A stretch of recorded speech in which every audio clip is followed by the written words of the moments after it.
You have said you are very disappointed, deeply disappointed in this decision, but floor crossings are certainly not new. So why shouldn't Lori Idlout be able to move parties if there were, in her words, a variety of things that made the move appealing? Well, like I said in my statement, Michelle, the NDP has had a long-standing and clear policy on floor crossing. It's our view that the decision of voters at the ballot box is a sacred trust. And if an MP decides to override that decision and chooses to sit with another party, that they should come back to the voters, make the case to the voters about their reasons for doing so, and receive a new mandate. And I think it's a question of fundamental democracy. And we think that the decision about who represents a particular riding rests with the voters, and it shouldn't be easily overridden. And this is an issue you have talked about before. You introduced a bill back in 2022 about floor crossings. Now, last year, Idlout was re-elected quite narrowly, winning by just 41 votes over the Liberal candidate.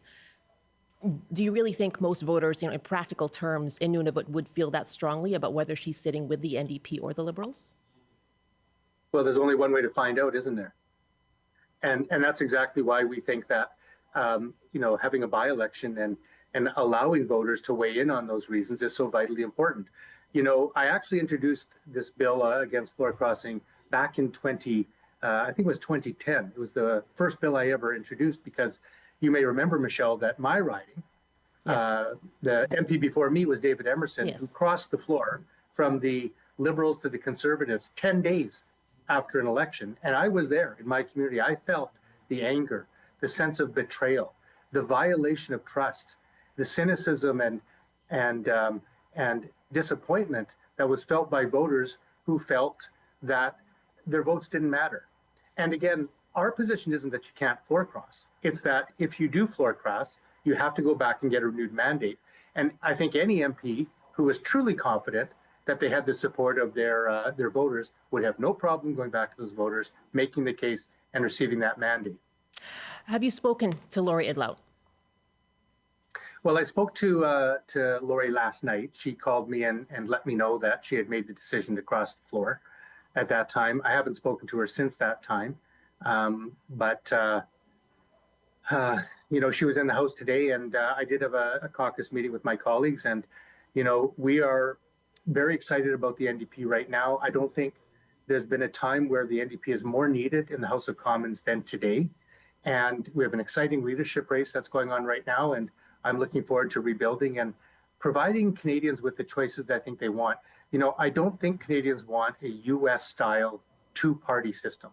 They want a range of parties with a diversity of voices. I think they understand that makes Canadian democracy stronger, and it differentiates us from south of the border. Isn't that what they voted for? I mean, you were reduced to 7 MPs in the last election. Well, that's right. I mean, the question is who did they vote for? And that leads to the question of the majority. I'm increasingly concerned that Mr. Carney is, trying to knit together a majority through backroom deals cut behind closed doors. Again, I think that the nature and character of a government should be determined by voters at the ballot box. And last April, Canadians did not give any party a majority.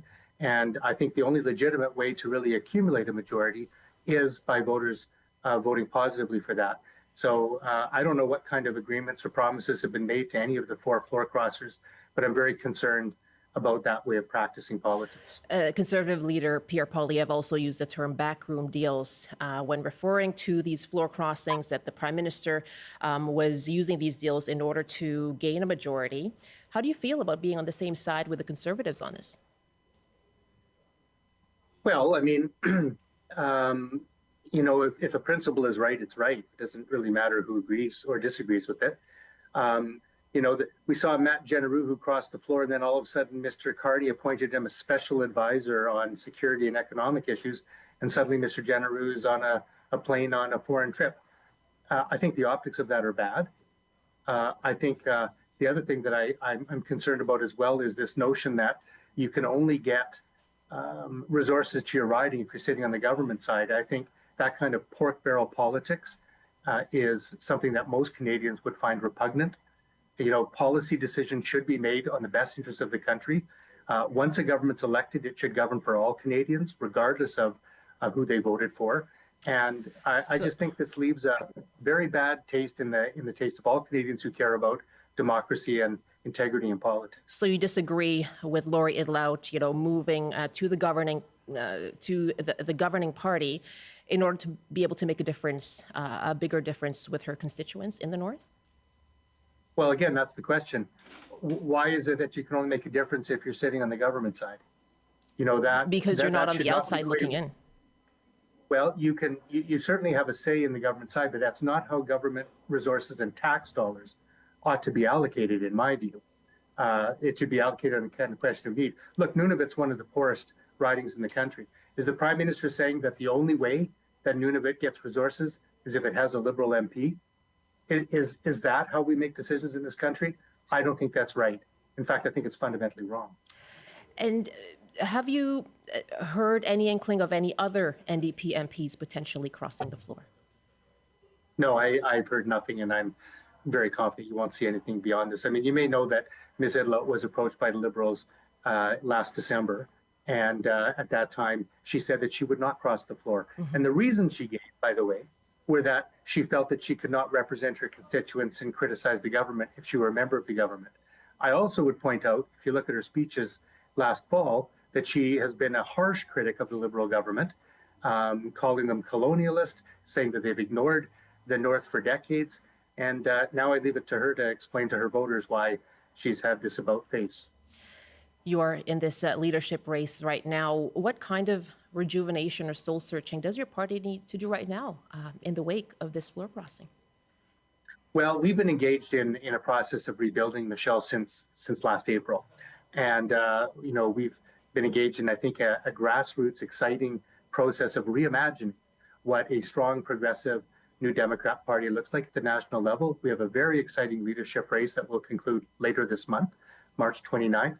Our leadership candidates have raised a record amount of money. We have never raised so much money as we have this time in a leadership race. So I'm very optimistic about the future of our party.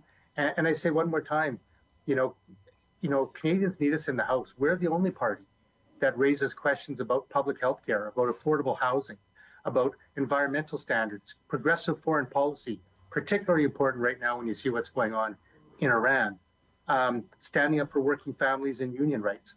Without us in the House of Commons, those questions don't get asked. And I think Canadians are starting to see they have two conservative parties in the House of Commons, Mr. Poilievre's brand and Mr. Carney's brand. And so I think it's really important that we have a strong progressive voice. And I'm very optimistic that the NDP is going to come rebounding back next election.